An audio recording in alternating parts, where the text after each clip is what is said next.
माता देवहूति भगवान के पास आई और कहने लगी, तम त्वागताहं शरणं शरण्यं स्वभृत्य संसार तरो कुठारम जिगांसयायं प्रकृते पुरुषस्य नमामि सद्धर्म विदां वरिष्ठम। आप अपने भक्तों के संसार रूपी वृक्ष के लिए कुल्हाड़ी की तरह हैं।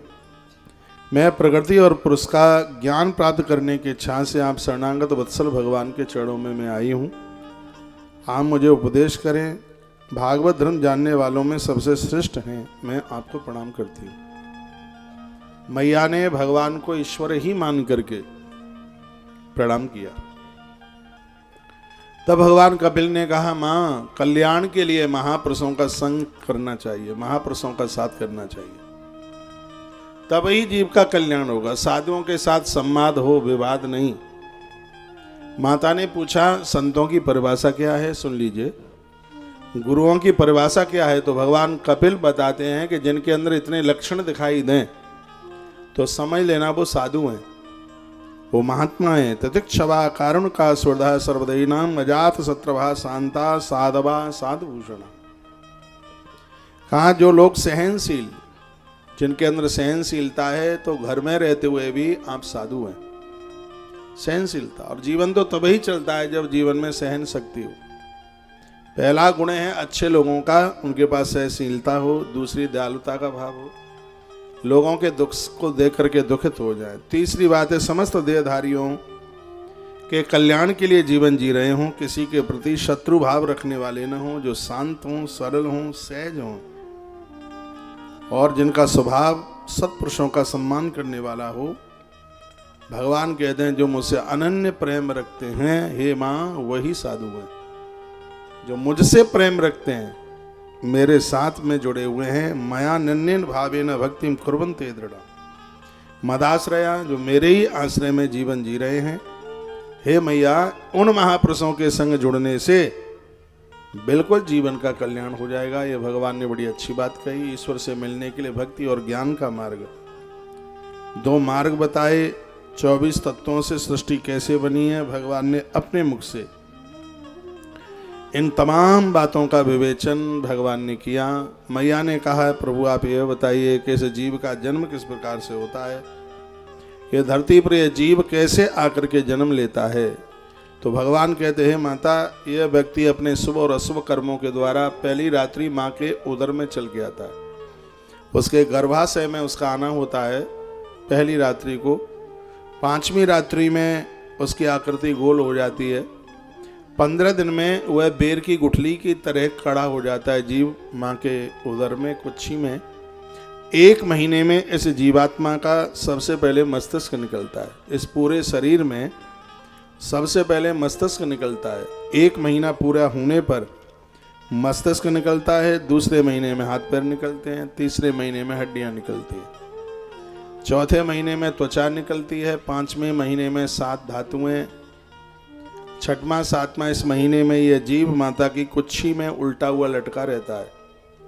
और माता जब चीखे तीखे पदार्थ खाती है तो जीव को बहुत बड़ी वेदना होती है। बच्चे को जन्म देने से पहले जो असह्य दर्द होता है नारी के उदर में, वो यह जीव पलने वाला माँ के गर्भ में इतना कष्ट पा रहा है जितना कि 10 लाख बिच्छू एक साथ डंक मारे, उतनी वेदना उसको, उतनी तकलीफ होती है। जो माताएं चीखे तीखे मसालेदार पदार्थ चीजें खाती हैं, उससे जीव को भारी कष्ट होता है। 3 महीने तक वो माँ के उदर में रोता है। 7वें महीने में उसे समझ आ जाती है। और 10वें महीने तक, भागवत में बच्चे का जन्म 10वें महीने में बताया। जो 9 महीने से पहले जन्म ले लेते हैं, उनकी बुद्धि का पूरा विकास नहीं हो पाता, उनके मस्तिष्क का पूरा विकास नहीं हो पाता। और जो 10वें महीने में जन्म लेते हैं, वो बच्चे बहुत विशेष माने गए। इसलिए संतान जब गर्भ में है तो उस समय नारी को बहुत सावधान पूर्वक रहना चाहिए। एक तो रात्रि को सूर्य अस्त होने के बाद में भोजन न करे, रात्रि को खुले केसों से न सोए, पाम गीले करके न सोए, जूठे मुंह से न सोए। ये गर्भिणी नारी के लिए कुछ बातें बताई गई हैं। गर्भिणी नारी 5वें महीने के तत्पश्चात चंदन का पानी पिए। असली चंदन 3000 रुपया किलो से ज़्यादा आएगा। उसको पानी में डाल दे, और उसके एक बार लकड़ी उसमें डाल दी, उसी जल को वो पीती रहे, इससे उसके होने वाले बच्चे के ऊपर बड़ा असर होगा। गर्भिणी नारी के कमरे में दिया जलाइएगा, उसके कमरे में देवी देवताओं की तस्वीरें लगाइएगा। जीजाबाई जिसने छत्रपति शिवाजी को जन्म दिया, उसने ऐसा ही तो किया। जब इतना ताकतवर, जिसके सामने मलक्ष लोग टिक नहीं पाए, छत्रपति शिवाजी को जन्म देने में उस माँ की बहुत बड़ी भूमिका रही है। ये मैया तो महाभारत पढ़ती थी रोजाना। लोग विरोध करते हैं महाभारत नहीं पढ़ना चाहिए, और मैं कहता हूँ महाभारत पढ़ना चाहिए। अंग्रेजों ने एक बार पता लगाया कि छत्रपति शिवा को इतनी बड़ी ताकत थी, इसका रहस्य क्या था, तो पता चला कि इनकी माँ जीजाबाई ने गर्भ के समय पर महाभारत पढ़ा, महाभारत सुना, जिसका असर उसके इस बच्चे के ऊपर हुआ। तो अंग्रेजों ने तो इस देश पर अपनी बापोती समझ ली थी। वो तो सोचते थे कि अब तो ये मुक्त भारत कभी होगा ही नहीं।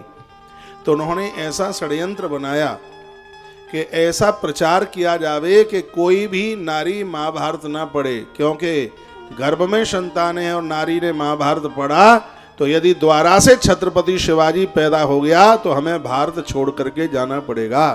तो हमारे पंडित पुजारियों से मिलकर के इन लोगों ने पैसा वैसा दे करके पर्चे छपवाए गए। वो कोई और नहीं थे, हमारे ही वो विद्वान लोग थे जो इन अंग्रेजों का साथ दे करके देने को तैयार हो गए और उनसे पैसा ले लिया, और ये पर्चे छपवा करके बंटवाए गए थे कि कोई भी नारी महाभारत ना पढ़े, नहीं तो ऐसी संतानें जन्म लेगी जो घर में धृतराष्ट्र बन करके पैदा हो जाएंगी, दुर्योधन बन करके पैदा हो जाएंगी।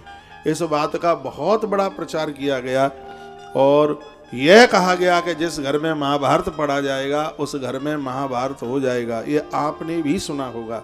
मैंने अपनी पवित्र व्यासपीठ से 4 बार महाभारत की कथा कही है। मेरा तो झगड़ा किसी के साथ बिल्कुल भी नहीं हुआ। जो कहीं नहीं है उसका समाधान महाभारत में है, जिसका समाधान महाभारत में नहीं है उसका समाधान कहीं भी नहीं है। इसलिए भगवान व्यास कहते हैं पंचम वेद मुच्यते। महाभारत को 5वां वेद बताया गया। महाभारत का वन पर्व पढ़िए, महाभारत का शांति पर्व पढ़िए, महाभारत का दान पर्व पढ़िए। बड़ा अद्भुत ग्रंथ है, कई खंडों में है महाभारत। महाभारत पढ़ करके तो हम युधिष्ठिर बन जाते हैं। महाभारत पढ़ करके तो हमारे जिंदगी के रथ में भगवान द्वारकाधीश आकर के बैठ जाते हैं। वो अद्भुत महाभारत है। तो गर्भिणी नारी के लिए कुछ संदेशों का वर्णन हमारे ग्रंथों में किया गया है। तो 7वें महीने से लेकर के 10वें महीने तक ये जीव भगवान से प्रार्थना करता है और कहता है कि प्रभु आपसे प्रार्थना करता हूँ, कैसे भी मुझे इस गर्भ कोठरी से बाहर कर दीजिए। कर्मणा दैव नेत्रेण जंतु देहोपपत्तये। अपने कर्म के अनुसार वह व्यक्ति सुख दुख भोगता हुआ और फिर वह वायु प्रसव के द्वारा वो जमीन पर आकर के गिरता है। जिस समय पैदा होता है तो उस समय इसकी आंखें खुली हुई होती हैं और इसको अपने कई जन्मों का ध्यान होता है। जैसे ही जमीन का उसने संपर्क पाया उसी समय विस्मृति हो जाती है, सब कुछ भूल जाता है। उदाहरण गोस्वामी जी ने रामायण में दिया, जैसे पानी की बूंदें ऊपर से गिरती हैं उस समय स्वच्छ होती हैं, धरती का संग पाकर के मटमेली हो जाती हैं। भूमि परतवा डाबर पानी, भूमि परतवा डाबर पानी, जिम जीव है माया लपटानी। जैसे पानी की बूंद ऊपर से नीचे गिरी मटमैली हो गई, वैसे ही व्यक्ति जीव धरती पर आया तो माया उसको घेर लेती है, उसकी आंखें बंद हो जाती हैं, उसकी विस्मृति हो जाती है और पहले का सब कुछ भूल जाता है। ये तो भगवान ने बड़ा अच्छा किया कि हम पहले का भूल गए हैं, नहीं तो पहले का याद होता तो खींचातानी होती रहती। कोई कहता था तो ये तो मेरा चाचा है, कोई कहता ये तो मेरा ताऊ है। वर्तमान समय वाले कहते तेरा चाचा कैसा हो जाएगा, चाचा ये मेरा है, तो खींचातानी होती। तो भगवान ने ऐसी व्यवस्था कर दी कि पहली वाली विस्मृति ही हो गई, पहली वाली स्मृति ही नहीं रही। जन्म से लेकर के 25 साल तक का समय पढ़ाई लिखाई खेल कूद में निकाल दिया। भगवान से वादा करके आया था, रो रो करके कह रहा था प्रभु मैं जीवन के अंतिम श्वास तक आपका भजन करूंगा, लेकिन उसने भजन किया नहीं, प्रभु का नाम नहीं लिया।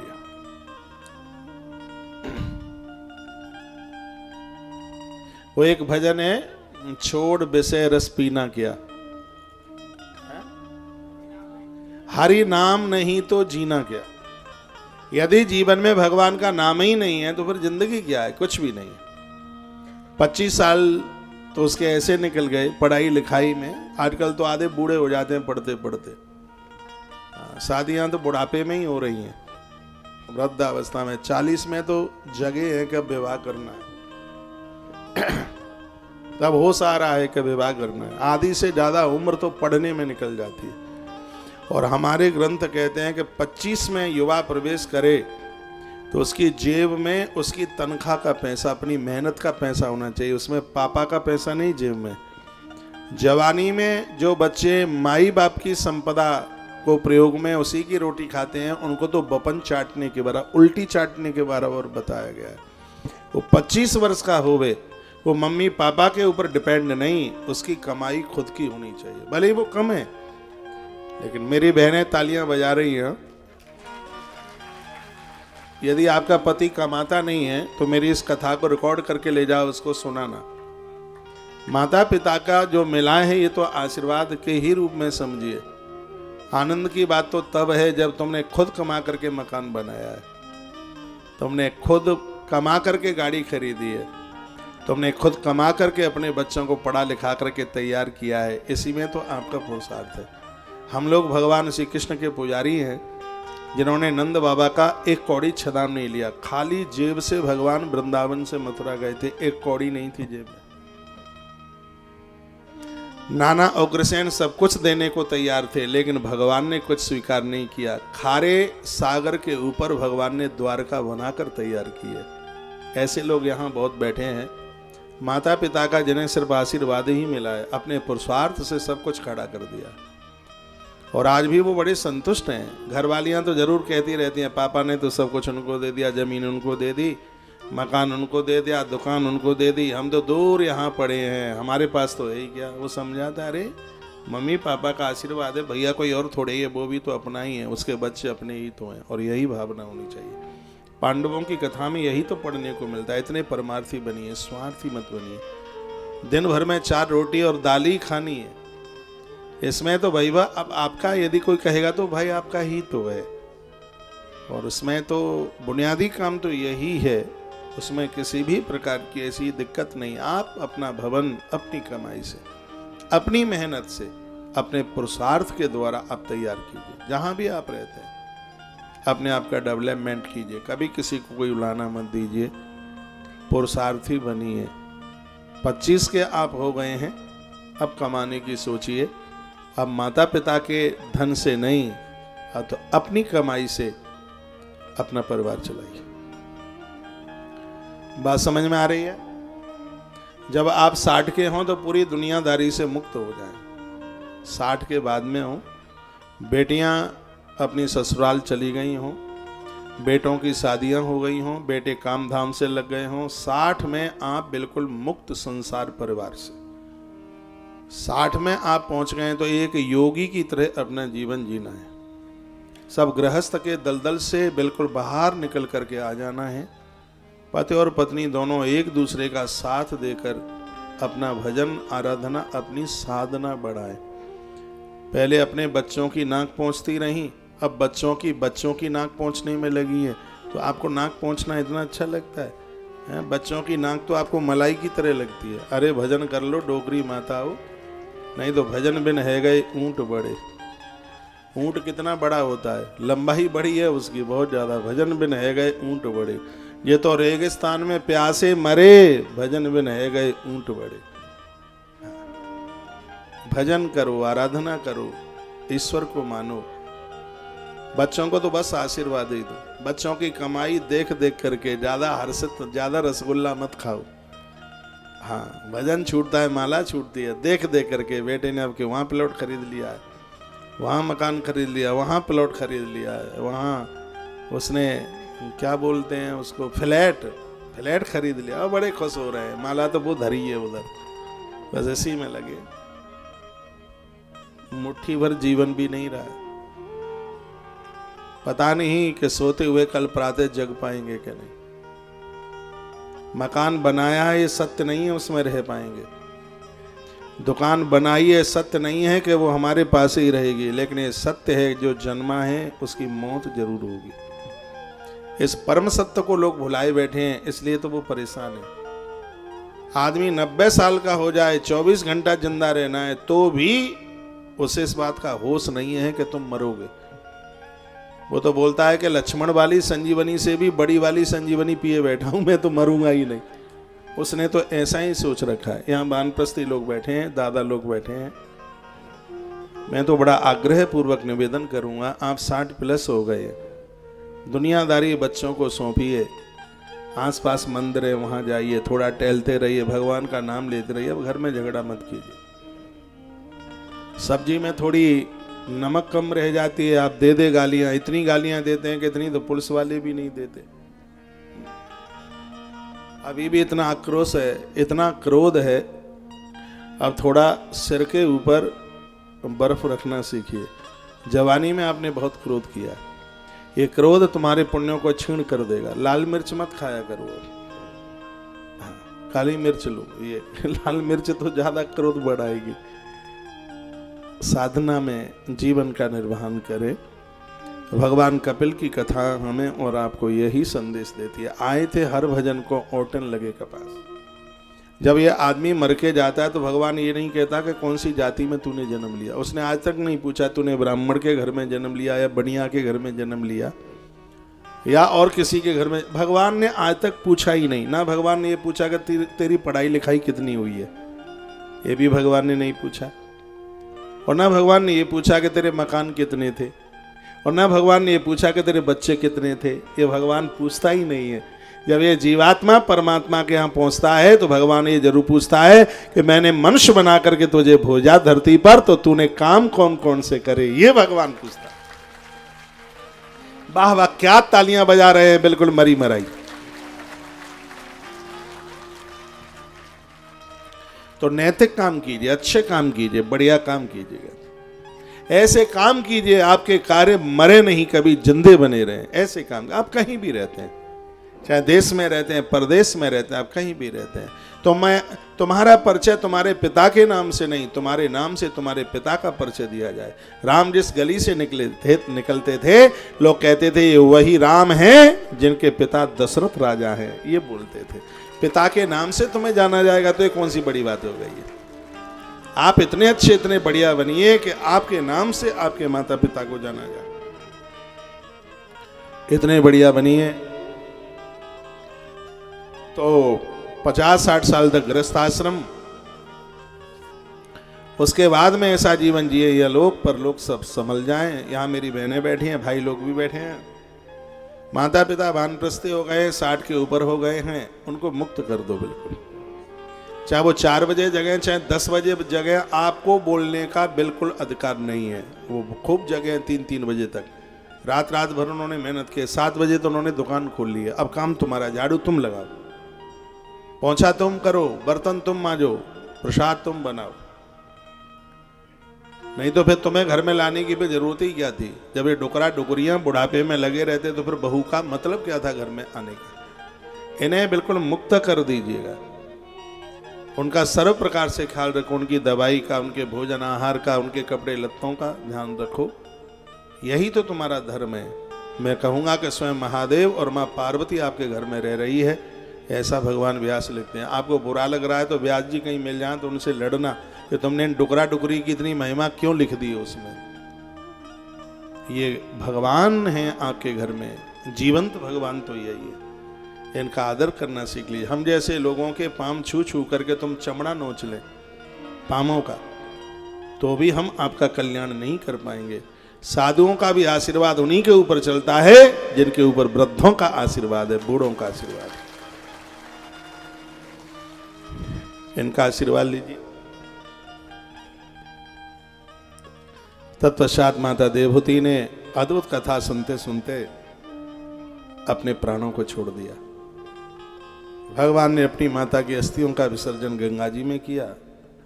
वह स्थान आज गंगा सागर के नाम से जाना जाता है, जहां ये प्रवचन हुआ।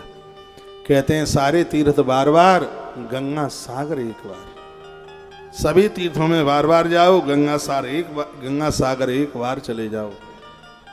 एक बराबर उसकी फलश्रुति है, एक बराबर उसका फल है। ऐसा ग्रंथकारों ने वर्णन किया है। श्रीमद् भागवत जी का 3रा स्कंद पूरा हो गया है। बोले ओम हरे नमः। ओम हरे नमः।